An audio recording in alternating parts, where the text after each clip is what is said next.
À Monaco, la haute gastronomie ne se regarde pas, elle se vit. Derrière chaque plat, une intention. Derrière chaque étoile, une équipe. Et dans chaque service, un peu de magie.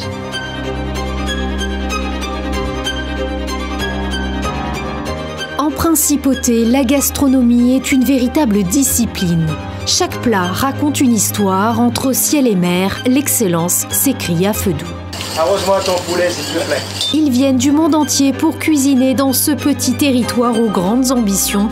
Sur quelques kilomètres carrés, une densité unique de chefs étoilés qui ne se ressemblent pas, mais qui partagent une même exigence.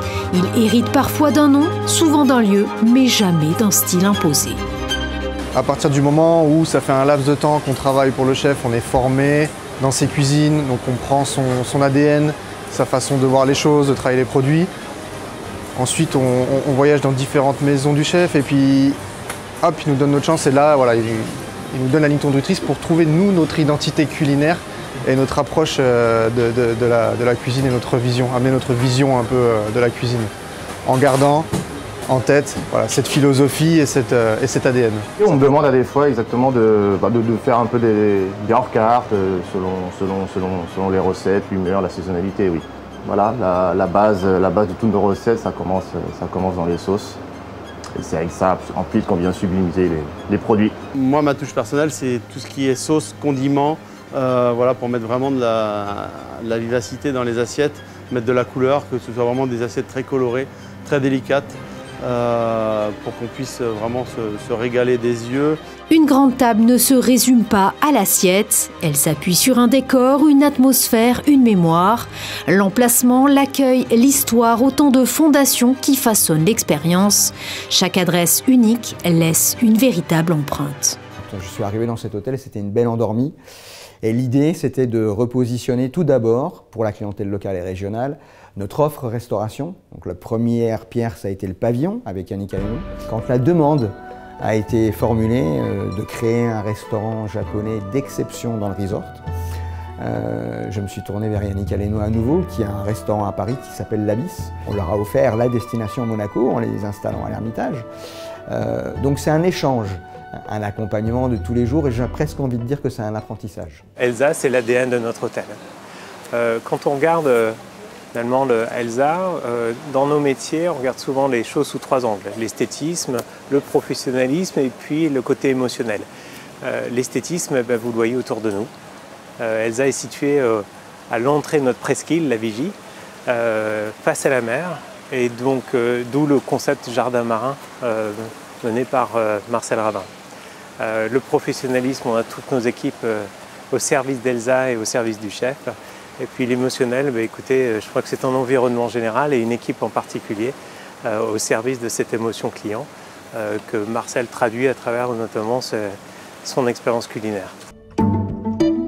Dans les coulisses de chaque plat, un duo de précision. Le chef crée, le directeur orchestre. Entre eux, une écoute constante, un respect mutuel. L'un nourrit l'instant, l'autre le sublime. Ensemble, ils construisent ce que le client perçoit comme une évidence. C'est cette alchimie parfaite entre la salle, la cuisine, on n'a pas besoin de se parler. On se regarde, on sait exactement ce qui se passe. On a la capacité de scanner toutes les tables. Tout le monde travaille de la même manière, tout le monde a été formé dans le même moule. Et finalement, c'est ce qui rend les choses intuitives et naturelles et qui fait que le client passe un moment merveilleux sans se rendre compte de tout le travail qu'il y a derrière. À l'Abysse, la particularité, c'est vraiment qu'on est mené et guidé par le chef. Le chef donne le rythme. Derrière, les sommeliers suivent avec les accords tout autour du saké ou bien des thés. Et par la suite, la salle poursuit à mener la danse. C'est vraiment l'alliance d'une cuisine avec des saveurs particulières et le service qui l'accompagne. Ce qui fait la force de notre maison, c'est la synergie entre la salle et la cuisine. Avec Guillaume, on partage la même vision, c'est d'offrir une expérience cohérente, élégante à chacun de nos clients. Moi, ce que j'essaye de faire en salle, c'est de prolonger ce que le chef Guillaume Belayer a imaginé en cuisine, tout en ayant comme objectif voilà, cette satisfaction clientèle. Et si le client repart avec le sourire, c'est qu'on a fait les choses comme il faut. Que ce soit en salle, en cuisine, en pâtisserie, en sommellerie, c'est cet ensemble. Et c'est bien ça qui permet de donner le meilleur de nous-mêmes chaque jour. C'est cette alliance, c'est ces personnalités, c'est ces individualités qui sont fiers de porter effectivement les valeurs de Monsieur Ducasse, de pouvoir les mettre en avant aussi au quotidien, de pouvoir transmettre. Beaucoup de pression, bien sûr. Il faut être à la hauteur chaque jour, il faut se surpasser chaque jour. On a un grand maître devant nous qui se surpasse en permanence, donc à nous effectivement de le rendre fier pour pouvoir voilà, allier cet ensemble. Certains puisent dans l'enfance, d'autres dans leur voyage, d'autres encore dans leurs convictions profondes. L'assiette devient un langage. Leur création porte une mémoire, une sensibilité, une cuisine qui dépasse la technique pour toucher à l'émotion. Moi, je suis juste un gamin qui continue de s'amuser. Depuis mon plus jeune âge, je me suis toujours amusé dans les casseroles de ma grand-mère.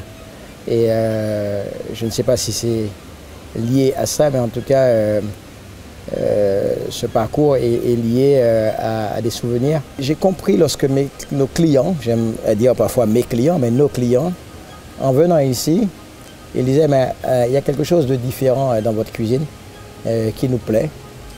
Et à ce moment-là, j'ai commencé à faire un vrai travail. Et Monaco m'a aidé à trouver ma signature de cuisine à travers ma culture et mon identité. Nous, bien sûr, on transmet la passion, l'amour pour ce métier, que c'est très difficile, très passionnant. Et on donne tout pour notre client. On les transmet les sourires, l'envie de travailler, de vivre, d'être avec les clients pour les faire régaler en fait. Pour les donner un bon moment. La touche personnelle que j'apporte dans les cuisines Elsa, c'est ma petite touche italienne, c'est la pâte.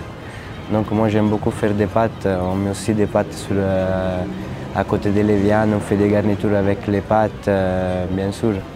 C'est ça un peu la touche italienne. Après on fait de la cuisine méditerranéenne aussi, donc c'est beaucoup de cuisine que j'aime faire. C'est la cuisine que j'aime faire, donc ça me plaît beaucoup. Un restaurant, ce n'est pas qu'un lieu où l'on mange, c'est un espace de dialogue, un endroit où les idées, les valeurs, les émotions circulent. L'engagement écologique, le végétal, les circuits courts, tout cela se traduit dans l'assiette et dans la manière de recevoir. En sélectionnant les bons produits au bon moment, en faisant l'effort d'aller voir les producteurs, les maraîchers, les pêcheurs, toutes ces personnes, tous ces acteurs en fait qui sont primordiaux pour notre métier et qui sans eux on ne pourrait pas faire de la cuisine et de la grande cuisine.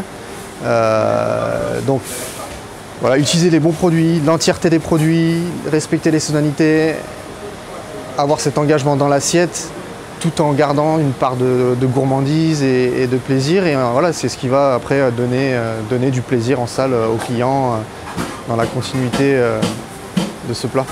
On a la chance d'avoir la proximité de la mer, l'Italie aussi, qui est juste à côté. Et puis vraiment se baser sur le produit, la qualité du produit. À Monaco, on a la chance aussi d'avoir des producteurs locaux, comme le domaine d'Agerbol, qui est juste à côté, qu'on a bien travaillé pour les fleurs, les légumes. Oui, une cuisine simple, une cuisine des recettes d'ici, locales.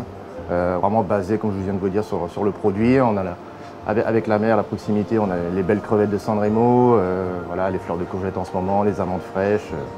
Voilà, on veut vraiment faire partager ce qu'il y a autour. C'est ça que j'insiste souvent avec mes garçons et mes filles en cuisine. C'est-à-dire que quand on prélève, quel que soit un légume dans la nature, dans la terre, quand on prélève un poisson dans la mer, et tout, il est pour moi nécessaire de travailler tout le produit parce que ça ne va pas être peut-être, je ne sais pas comment je pourrais le dire, mais il est important de respecter le vivant, même si on a extrait, quel que soit le produit qu'on a extrait de son milieu naturel. Et quand je prends un poisson, j'utilise mon poisson, tout ce qu'il peut m'offrir. On a la chance d'avoir le restaurant Le Grill à l'Hôtel de Paris, qui est le restaurant de l'hôtel avec une très jolie clientèle. On est basé vraiment sur une cuisine de la Méditerranée et tout en alliant la modernité et la tradition. avec des produits de tradition, mais qu'on fait évoluer selon les cartes, selon les saisons, pour toujours apporter de la surprise à nos clients, ce qui permet d'avoir une clientèle qui est d'habitués, qui revient régulièrement parce que voilà, la carte elle n'est pas figée dans le temps, on évolue au cours des saisons et c'est vraiment ce qui plaît à notre clientèle. La durabilité des produits de la mer avec aussi la durabilité des produits de la terre. Parce que notre projet des jardins marins, c'est ça, de fondre la terre et la mer, d'utiliser la mer à 360 degrés pour notre menu, pour faire vivre l'expérience au client. Et il le ressent, il le vit en fait quand il fait son expérience, qu'il vient manger chez nous, ils sont accompagnés dans la mer à partir des canapés, à se terminer sur les desserts et les miniardises. Donc ils sont vraiment immergés dans ce concept. L'étoile n'est pas un aboutissement, elle devient un passage. Les grands chefs transmettent, dans chaque geste partagé, un héritage. Car la gastronomie ne se résume pas à l'excellence, elle s'incarne aussi dans la générosité. Marcel, ça fait plus de 10 ans qu'on travaille ensemble. On a bien échangé avec lui. Quand je suis arrivé, il avait une étoile et je lui ai dit « Marcel, il nous faut la deuxième ».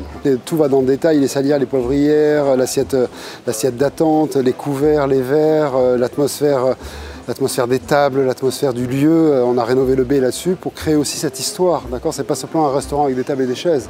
Il y a vraiment quand vous rentrez dans le restaurant, il y a une histoire aussi à raconter, quoi.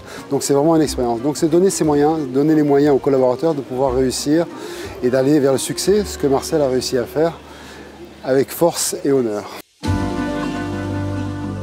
En principauté, les étoiles ne sont pas que dans le ciel, elles s'invitent à table. Dans chaque plat, un geste, une idée, une promesse. Ici, l'excellence est un art de vivre.